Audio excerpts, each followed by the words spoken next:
அன்புக்குரியவர்களே, நீங்கள் பார்த்து கொண்டிருப்பது திருமயம் கோட்டை.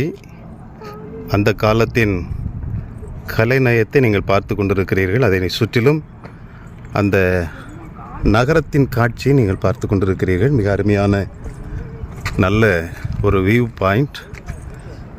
இதன் மேலே ஏறி பார்க்கும் பொழுது இன்னும் பல அருமையான காட்சிகளை நாம் பார்க்க முடிகிறது.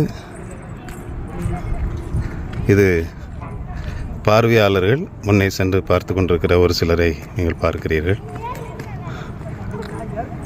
திருமயம் கோட்டை அந்த காலத்தின் கலைநயத்துக்கு ஒரு எடுத்துக்காட்டு. ஒரு அன்புக்குரியவர்களே, இந்த கோட்டை சுவர் அந்த காலத்தில் அரசர்கள் இதை சுற்றிலும் நல்ல ஒரு பெரிய மதிலை எழுப்பி அதில் பாதுகாப்பாய் அதில் அமர்ந்திருக்கிறதையெல்லாம் நாம் வரலாற்றிலே பார்க்கிறோம்.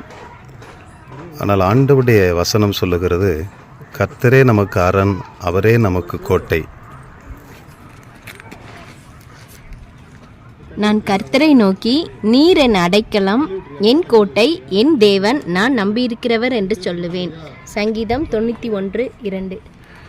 இந்த சங்கீதக்காரனின் கூற்றுப்படி இயேசுவே நமக்கு அரணாய் கோட்டையாய் இருக்கிறார் என்பதை நாம் உணர்ந்து கொண்டவர்களாய் இந்த உலகத்தில் வாழுகிற நமக்கு பாவத்திலிருந்து விடுதலை தருகிற ஆண்டவரை சார்ந்து கொள்ளுவோம். பாவத்தின் அடிமைத்தனத்திலிருந்து மீட்டு நம்மை பரலோகம் சேர்க்கிற இறைவனை நாம் அண்டிக் கொள்ளுவோம். அவருடைய பாதுகாப்பின் அரணுக்குள்ளாய் நம்மை நிலைநிறுத்தி கொள்ள நம்மை அர்ப்பணம் செய்வோம். தேங்க்யூ.